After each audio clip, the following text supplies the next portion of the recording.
ஆண்டவராகிய இயேசு கிறிஸ்துவின் நாமத்தில் காலை வாழ்த்துக்கள். இன்றைய மன்னா, அவைகளை அவர்கள் பாளையத்தின் நடுவிலும் அவர்கள் கூடாரங்களை சுற்றிலும் இறங்க பண்ணினார்.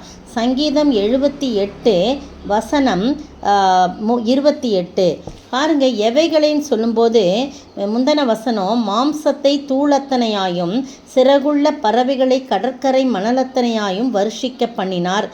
அவைகளை தான் என்ன பண்ணுறாரு, பாளையத்தின் நடுவிலும் அவர்கள் கூடாரங்களை சுற்றிலும் இறங்கி வர பண்ணினான் போடக்குது. அவர்கள் புசித்து திருப்தி அடைந்தார்கள், அவர்கள் இச்சித்ததை அவர்களுக்கு கொடுத்தார். இந்த சம்பவம் பார்த்தீங்கன்னா எண்ணாகமம் 11ஆம் அதிகாரத்தில் இது இருக்குது. இந்த சம்பவம் என்ன அப்படின்னு சொல்லும்போது, இந்த ஜனங்கள் மோசேக்கு விரோதமாக முறுமுறுக்கிறாங்க. நாங்கள் எவ்வளோ நாள் இந்த மன்னாவையே நாங்கள் சாப்பிட்டுக்கிட்டு இருப்போம், எகிப்தில் இருந்தோம்னா விலை இல்லாமல் ஒன்றும் இல்லாமல் ஃப்ரீயாகவே நாங்கள் சாப்பிட்ட மச்சங்களையும் வெள்ளரிக்காய்களையும் கொம்மட்டிக்காய்களையும் கீரைகளையும் வெங்காயத்தையும் வெள்ளை பூண்டுகளையும் நாங்கள் நினச்சி பார்க்குறோம் அப்படின்னு சொல்லிட்டு மோசேக்கு முன்பாக அழுகுறாங்க. அழுது, எங்களுக்கு இறைச்சியை புசிக்க கொடுப்பவர் யார் இருக்கிறா, எங்களுக்கு இறைச்சி வேணும் அப்படின்னு சொல்லிட்டு இந்த மன்னாவை தவிர நம்முடைய கண்களுக்கு முன்பாக வேறொன்றும் இல்லைன்னு சொல்லி முறுமுறுக்கிறாங்க. ஆண்டவரே எங்களுக்கு மன்னா வேணும்ப்பா, எங்களுக்கு சாப்பிட ஆசையாக இருக்குப்பா அப்படின்னு கேட்டிருக்கலாம். ஆனால் இவங்க என்ன பண்ணுறாங்க, முறுமுறுத்து எகிப்தை நோக்கி பின்னோக்கி பார்க்குறாங்க. இப்படிலாம் அடிமைத்தனத்தில் எவ்வளோ கஷ்டப்பட்டுருந்தவங்க கூக்குரலை கேட்டு ஆண்டவரே இறங்கி மோசே என்ற தலைவனை நியமித்து அவர்களெல்லாம் அழைச்சிட்டு வராங்க. அவர்களுக்கு ஒரு குறைவும் இல்லாமல், அவர்கள் செருப்பு தேயாமல், கால் வீங்காமல், வஸ்திரம் பழசா போகாமல், எப்படி சிவந்த சமுத்திரம் முன்னாக வந்தபோது அது வெட்டாந்தரையாக்கி புறப்பட பண்ணாங்க. யோர்தான ஜலங்களையெல்லாம் அது தண்ணீர் வர காலமாக இருந்தது பாருங்கள். வெள்ளம் புரண்டு வர காலமாக இருந்தாலும் அதையெல்லாம் குவியலாக பண்ணி யோர்தானை கடக்க செஞ்சாங்க. கண்மலையிலிருந்து நீரூற்றுகளை புறப்பட பண்ணாங்க. எவ்வளவோ அதிசயமாக ஆண்டு நடத்தி வந்த போதிலும் இவங்க சொல்கிறாங்க, எங்களுக்கு இறைச்சியை கொடுப்பவன் யார் என்று மோசேக்கு முன்பாக அழுவுறாங்க. மிகுந்த இச்சையுள்ளவர்கள் ஆறாங்க. அது மேலே அந்த நான் வெஜிடேரியன் மேலே ஒரு இச்சையாக இருக்குது. அந்த மன்னா அவ்வளோ அருமையான மன்னா, வானத்திலிருந்து பொழிந்த மன்னா. கொத்தமல்லி அளவு தான் இருந்துச்சு, கொத்தமல்லி விதை அளவுக்கு தான். அந்த நிறம் முத்து போல் இருந்தது.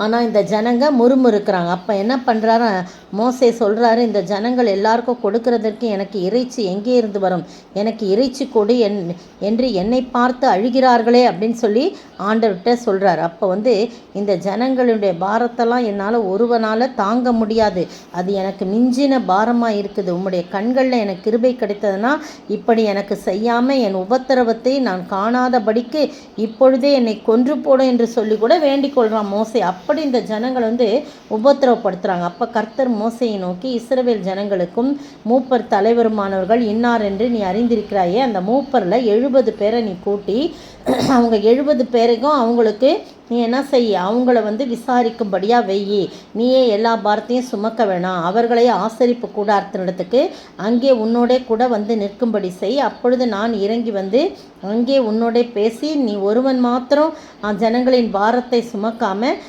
உன்னோடே கூட அவர்களும் அதை சுமப்பதற்காக உன்மேல் இருக்கிற ஆவியை அவர்கள் மேலே நான் வைப்பேன் அப்படின்னு சொல்கிறாரு. சரி, பரவாயில்ல, நீ ஜனங்களை நோக்கி நாளைக்காக உங்களை பரிசுத்தம் பண்ணுங்கள், நீங்கள் கேட்கிற இறைச்சியை சாப்பிடுவீர்கள் அப்படின்னு சொல்லி அவர் சொல்கிறார். ஒரு நாள் மட்டும் இல்லை, 2 நாள் மட்டும் இல்லை, 5 நாள் 10 நாள் 20 நாள் மட்டும் இல்லை, நீங்கள் சாப்பிடும்படிக்கு உங்களுக்கு இறைச்சி 1 மாதம் வரைக்கும் புசிப்பீங்க. நீங்கள் மூக்கால் புறப்பட்டு அது தெவிட்டி போக மட்டும் புசிப்பீங்க. உங்களுக்குள்ளே இருக்கிற கர்த்தரை நீங்கள் அசட்டை பண்ணி, நாங்கள் ஏன் எகிப்திலிருந்து புறப்பட்டோன்னு சொல்லி அவருக்கு முன்பாக அழுதீர்களே என்று சொல்கிறார். ஆண்டருக்கு ரொம்ப கோபம் வந்துடுது. அப்புறமேட்டு பார்த்தா மோசே சொல்கிறாரு, மோசேக்கு நம்பிக்கை இல்லை, எவ்வளோ இறைச்சி கொடுக்க முடியும் இவங்களுக்குன்ட்டு மோசே ஆண்டர்கிட்ட சொல்கிறாரு, என்கிட்ட இருக்கிற காலாட்கள் மட்டும் 6 லட்சம் பேர் இருக்கிறாங்க, 1 மாதம் வரைக்கும் புசிக்கும்படி அவர்களுக்கு இறைச்சி கொடுப்பேன்னு சொன்னீங்களே, எப்படி உங்களால் சொல்ல முடியுது?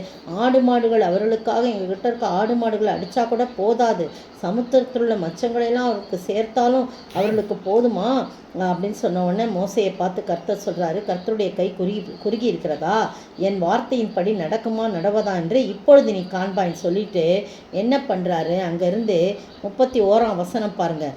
அப்பொழுது கர்த்தரிடத்திலிருந்து புறப்பட்ட ஒரு காற்று சமுத்திரத்திலிருந்து காடைகளை அடித்து கொண்டு வந்து பாளையத்திலும் பாளையத்தை சுற்றிலும், அதை தான் இங்கே சங்கீதக்காரனாகிய தாவீது 78ஆம் சங்கீதத்தில் சொல்கிறார் பாருங்கள். இங்கே நடந்தது அங்கே சொல்கிறார். ஒரு நாள் பிரயாணம் மட்டும் அந்த பக்கம், ஒரு நாள் பிரயாணம் மட்டும் தரையின் மேல் 2 முழ உயரத்துக்கு விழுந்து கிடக்க செய்தது. அப்பொழுது ஜனங்கள் எழும்பி அன்று பகல் முழுதும் முழுதும் மறுநாள் முழுதும் காடைகளை சேர்த்தாங்க. கொஞ்சமாய் சேர்த்தவன் 10 ஓமர் அளவு சேர்த்தான். அவைகளை பாளையத்தை சுற்றிலும் தங்களுக்குன்னு குவிச்சு வைக்கிறான். பார்த்தீங்களா எப்படின்னா, அந்த காடை மட்டும்தான் உயிரோடு இருக்கும். மீனெல்லாம் கொண்டு வந்தால் ஒரு நாள் சாப்பிட்லாம், அவ்வளோதான். அடுத்த நாள்லாம் தண்ணி அது நாரி போயிடும் இல்லையா. 2 நாளைக்கு வேணால் சமைச்சு வச்சுக்கலாம், அவ்வளோதான்.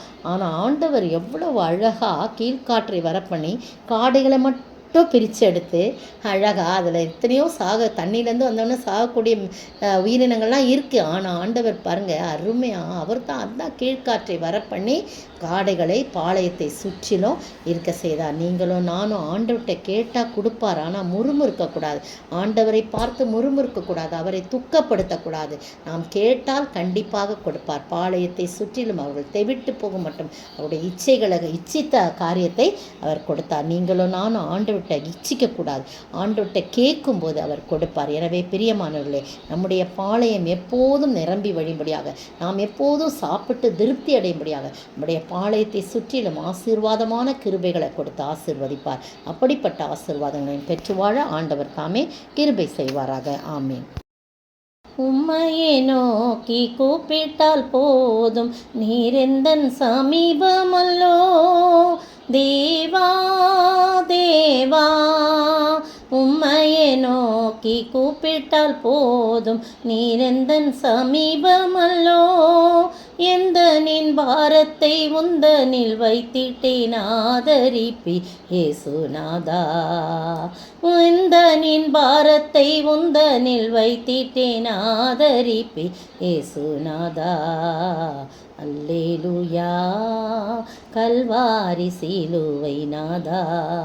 அல்லேலூயா கிருபை தந்திடும் நேசா. உம்மையே நாடி ஓடி வந்தோமும் பாதம் இரக்கம் காட்டிடும் ஐயா. அல்லேலூயா. ஸ்தோத்திரிக்கிற ஆண்டவரே, துதிக்கிற ராஜா, உங்களை மட்டும் நோக்கி பார்க்கணும் ஆண்டவரே, உங்களை மட்டும் நோக்கி கூப்பிடணும் ஆண்டவரே. முறுமுறுக்காதபடி எங்களுடைய தேவைகளை சொல்லும்போது கேளுங்கள் அப்பொழுது கொடுக்கப்படும், கேளுங்கள் அப்பொழுது உங்கள் சந்தோஷம் நிறைவாயிருக்கும்படி பெற்றுக்கொள்ளுன்னு சொல்லி எங்களை சாப்பிட்டு திருப்தியாகும்படியாக உலக பிரகாரமான ஆசீர்வாதம், ஆவிக்குரிய ஆசீர்வாதங்கள் எங்களை சுற்றி நிரப்பி ஆசீர்வதிக்க வேண்டும் என்று கர்த்தரும் மீட்பெரும் ராஜாவாகிய இயேசு கிறிஸ்துவின் விலையேற பெற்ற நாமத்தில் ஜெபிக்கிறேன் பிதாவே. ஆமீன். 24ஆம் தேதிக்கான பதில் தவறாக உங்களுக்கு சொல்லப்பட்டு விட்டது, மன்னிக்கவும். அதை திருத்தி இன்றைய நாளிலே நான் சொல்லுகிறேன். அவர்கள் என் ஜனத்தின் பாவத்தை தின்று அவர்களுடைய அக்கிரமத்தின் பேரில் பசி தாகமாய் இருக்கிறார்கள். ஓசியா 4:8. நேற்றைய தினத்தின் பதில், காற்று அவர்களை தன் செட்டைகளில் இறுக பிடிக்கும், அவர்கள் தங்கள் பலிகளால் வெட்கப்படுவார்கள். ஓசியா 4:19. இன்றைய கேள்வி, எது அவர்கள் எதற்கு முன்பாக என்ன செய்கிறது? எது அவர்கள் எதற்கு முன்பாக என்ன செய்கிறது?